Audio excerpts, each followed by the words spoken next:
Hello, iCademy Global students, and welcome to your new semester.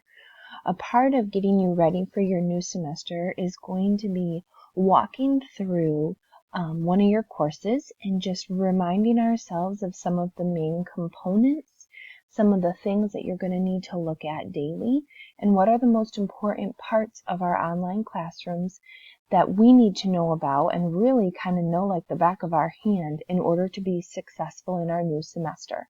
So let's get started. I'm going to use ELA 6B to be our example course today, but please know that this video is going to talk about the main components of the kind of like the DNA of all courses. So even though 6B is the course I'm using it for this particular example, everything that I talk about is applicable to all of your core courses, okay? So the first thing that you're going to notice when you log into your courses is that there's going to be a banner up here that tells you what course you are in. The name of this banner should correlate with the name of the course that you are in at the top of your left-hand navigation menu. If you notice, this left-hand navigation menu has been cleaned up a bit, so to really help you focus on the main things that you need to navigate through in your courses. The very first part of your course is going to be your announcement page. Now, this announcement page is going to look different for every course because every teacher does things differently. What will remain the same is the fact that you guys are going to have announcements pretty consistently. So you guys can see that my first announcement here for second semester for sixth graders is going to be our scope and sequence for what these next 4 sessions look like for us, and then also what the weekly plan is for this first week in second semester. And so, like I said, every teacher does their announcements different, but what our expectation is that you guys not only read these announcements, but utilize them to help you become a more successful learner. We put boatloads of different things into our announcements. Funny facts, FYIs, reminders, even sometimes reteaching. If as we're grading, we see that you guys, there's a trend coming in where all of you or the majority of you are stuck on a certain something, we might make a video and post it in here, or share a video that's already made that might help you guys relearn or learn in a different way, something that we're learning in class. So what's great about these announcements is that you get an email notification when a new announcement is posted in your classrooms.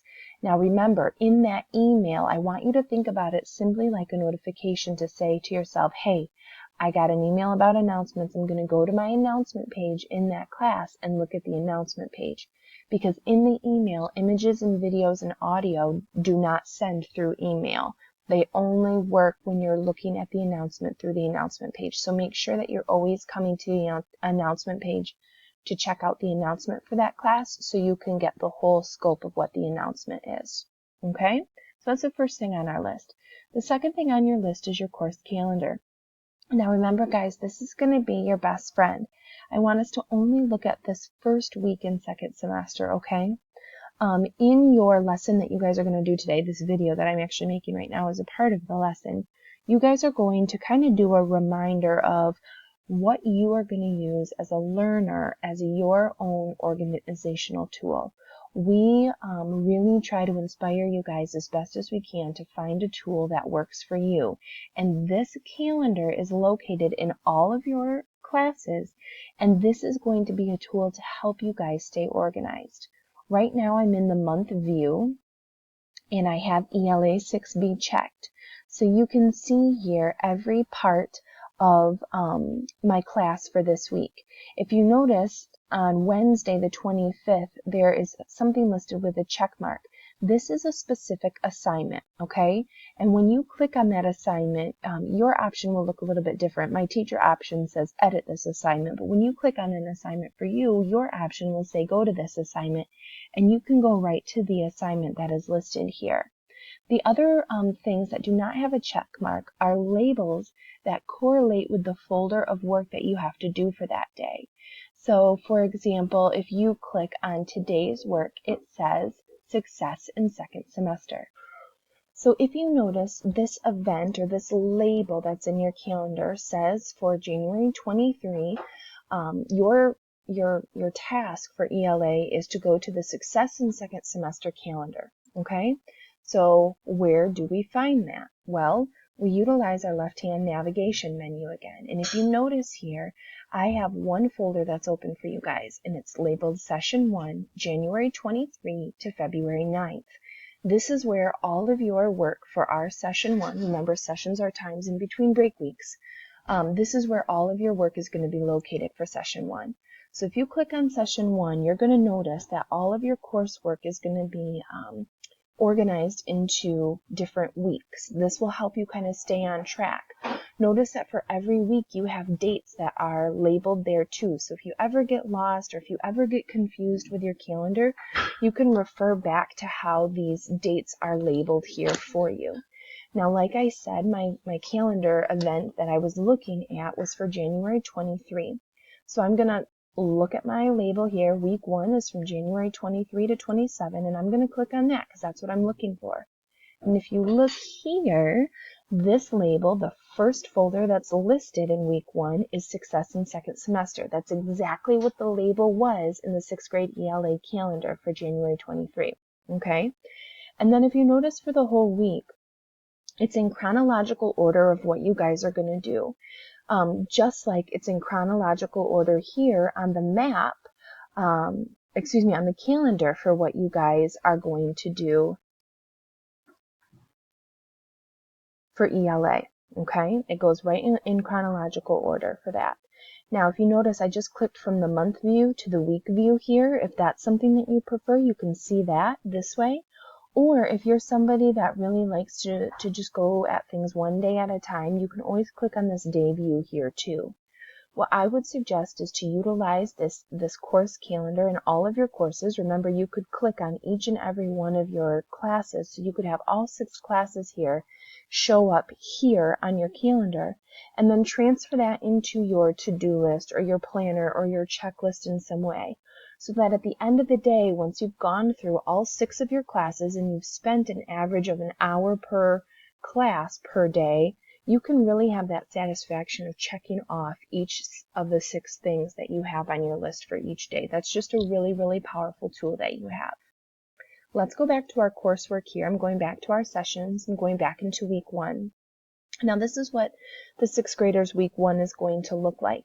But I want to just show you guys an assignment here and what an assignment looks like. Remember how we noticed on our calendar that one of those labels had a check mark next to it. And this is the assignment that had a check mark next to it, okay?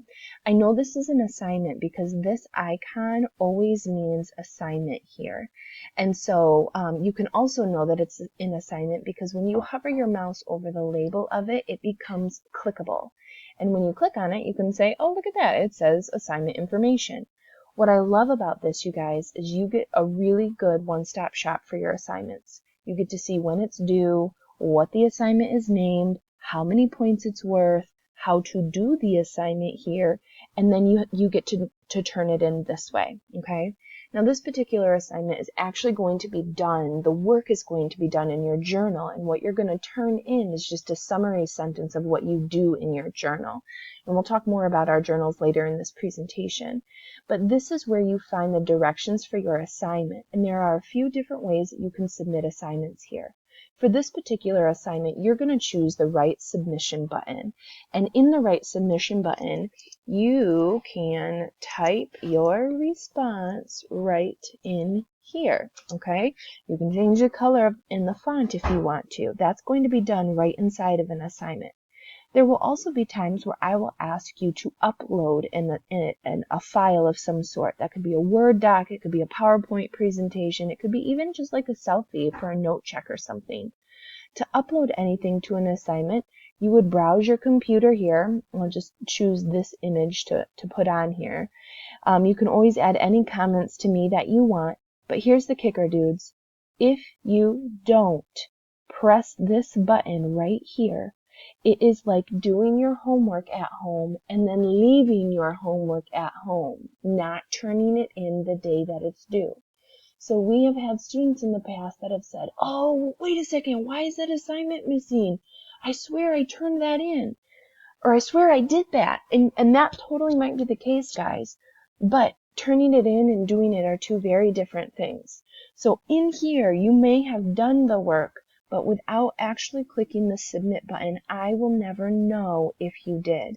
So in order to submit the assignment, all you have to do is press submit, and then I get a little notification that so-and-so turned in the assignment, and then we're ready to rock and roll. Those are the basic components of what your course work is going to look like when it's kind of laid out for you. Some other things that are really good to know is that this link here on the left-hand navigation menu is called the live lesson link. On Mondays and Wednesdays when we have our ELA live lessons, you are going to choose this link to get to those live lessons. Remember, live lessons are specifically for that class and that class only. Virtual offices are different. We'll talk about that in a second. You will have a live lesson link for every single one of your core classes, okay? Also in the left-hand navigation menu is this button. This is a button to the middle school VOs, the virtual office. The virtual office and the live lessons both look very, very similar. It's the same format. We both use Blackboard Collaborate for that. But remember, live lesson was class specific, me and ELA 6B, right? Middle school VOs are middle school specific, with all of your middle school teachers in one spot to answer any questions that you have. This one is for everyone. This one is for the class specific here, okay? Some other things that we are going to utilize in our ELA learning is the discussion board. The discussion board is awesome. I love, love, love it.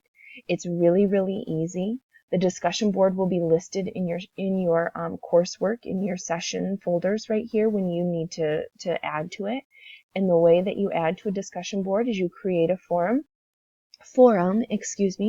you title your forum, and then you answer the question that I ask you in the discussion board. Again, the key here is to press the submit button. Lots of times the discussion board things that I assign to you guys are actual assignments that you will get graded on. And so just like any other homework, we don't have the whole dog ate my homework excuse here online, right? You got to do it here and turn it in here. Done and done. This particular button is actually one of my favorites. When you are in a brick and mortar classroom, right, and you turn in an essay or a paper or a project, the teacher goes home and, with a red pen or whatever, marks up the assignment and puts a grade and some comments on the top. Well, how do you do that in a virtual environment? Well, it's through this button right here called the assignment feedback button. In every assignment that you guys turn into me, I have an option of adding comments to the bottom of that assignment. I have an option of highlighting specific documents that you send to me. And so anytime you want to know what a graded assignment got as a grade or what my comments on those assignments are, you would go here to the assignment feedback button. Okay, now it's going to look different for me because I don't have any assignments. I only grade them. And so yours will look very different and your list of assignments will be here. So those are kind of the basics as far as navigation around your courses are what you need to know. If you guys have any questions, remember the middle school VO is your place to go. Now let's walk through some of the ELA specific things that you're going to need to know for this upcoming